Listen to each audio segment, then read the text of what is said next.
فآت ذی القربى حقہ، قریبی رشتہ داروں کو ان کا حق دیا کرو. ذی القربى میں جو بھی قریب ہو ان کو حق دیا کرو. اصل میں یہ حکمت قرآن کی ہمارے مضمون سے تھوڑی آگے ہے، لیکن پھر بھی ایک دو باتیں آپ کو بتا دوں اس کے بارے میں. دیکھیں، کسی غیر کو خیرات دینا آسان ہوتا ہے. سڑک پہ کوئی آ جائے نا ہاتھ پھیلائے ہوئے، تو اس کے ہاتھ میں کوئی چیز ڈال دینا وہ مشکل نہیں ہوتا. لیکن آپ کا کزن جس سے آپ کی لڑائی ہوئی تھی نا، جس نے عید پہ بدتمیزی کی تھی آپ سے، اس کی جاب نہیں ہے اور اس کا کرایہ کم ہو رہا ہے، اور وہ پھر ذرا مشکل ہوتا ہے.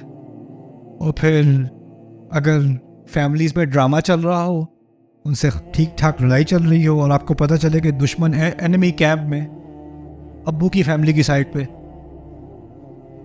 کسی کو مدد کی ضرورت ہے، تو ماں نے تو سخت ہدایت دی ہوئی ہے نا کہ ان سے تم نے بات بھی نہیں کرنی.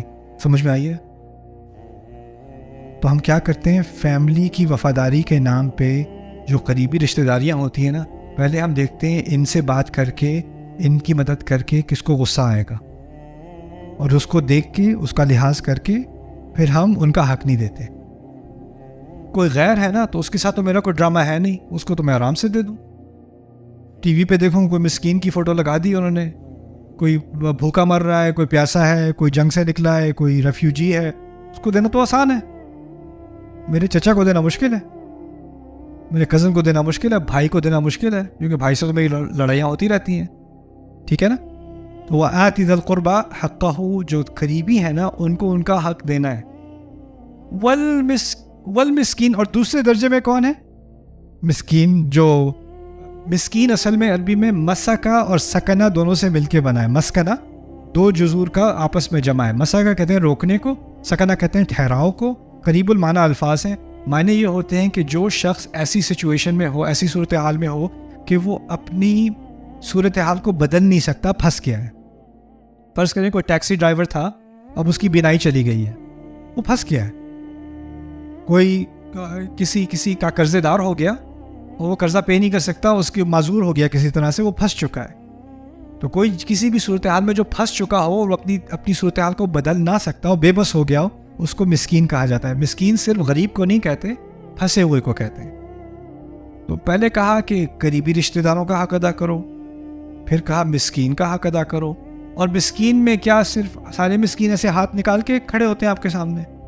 کبھی کوئی مسکین ہوتا ہے اس نے بڑے اچھے کپڑے پہنے ہوتے ہیں، بہت تمیز سے آپ سے ملتا ہے. لا یسألون الناس الحافا، وہ لوگوں کے سامنے لپٹ لپٹ کے بھیک نہیں مانگتے.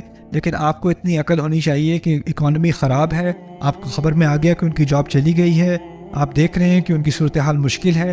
جب تک ان کے پھٹے ہوئے کپڑے آپ کو نظر نہ آئیں تب تک آپ مدد نہیں کریں گے. یہ آپ کی بے وقوفی ہے. اس لیے ایسے لوگوں کو جاہل کہا گیا ہے قرآن میں. یحسبهم الجاہل اغنیاء من التعفف، جاہل سمجھتا ہے کہ ان کو کوئی ضرورت نہیں ہے. تو ایک حساسیت پیدا کرنی چاہیے کہ کون ہے مسکین، کون پھنسا ہوا ہے کسی سچویشن میں. والمسکین، پھر کہا وابن السبیل، لفظی ترجمہ ہوگا راستے کا بیٹا.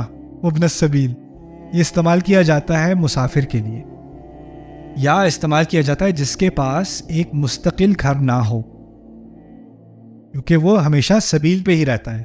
موو، یہاں روزی یہاں لگ گئی تو یہاں آ گئے، وہاں لگ گئی وہاں چلے گئے، وہاں لگ گئی وہاں چلے گئے. جو لوگ اسٹیبلٹی میں نہیں ہوتے نا، اکنامک اسٹیبلٹی میں نہیں ہوتے، معاشی ان کی صورتحال میں تمکین نہیں ہوتی، ان کو بھی وابن السبیل کہا جاتا ہے. تو یہ تین درجوں کے لوگوں کی مدد کے بارے میں بات کی. پھر کہا ذَلِكَ خَيْرٌ لِلَّذِينَ يُرِيدُونَ وَجْهَ اللَّهِ وَأُولَئِكَ هُمُ الْمُفْلِحُونَ. یا سلام. کہتے ہیں یہ سب یعنی ان کو حق دینا بہتر ہے ان لوگوں کے لیے جو خدا کا چہرہ چاہتے ہیں، جو خدا کا چہرہ اللہ کا چہرہ چاہتے ہیں، اور وہی ہے جو آخر میں کامیابی حاصل کریں. آخری کامیابی وہ لوگ حاصل کریں. اب یہاں پر دیکھیں جو شروع میں کہا تھا نا، حق دو، حق دو، وہ مخاطب تھا، غائب تھا، کیا تھا؟ مخاطب تھا.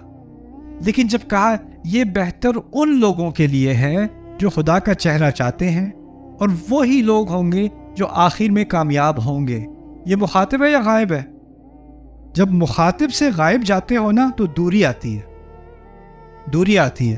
اللہ تعالیٰ نے مجھے احساس دیا ہے کہ جو حکم میں نے تمہیں ابھی دیا ہے اس سے تم ابھی دور ہو، اور جو یہ کر رہے ہیں وہ تم سے بہت آگے پہنچ چکے ہیں اور وہ تم سے دور ہیں، ان تک پہنچو، ان کو وہ ابھی تم اس سٹینڈرڈ سے، اس معیار سے دور ہو، اس کے قریب آنے کی کوشش کرو. اور یہ بہت بڑی حکمت اللہ تعالیٰ نے صرف مخاطب سے غائب کے سیدھے سیدھے میں التفات کر کے سمجھا دی. سبحان اللہ.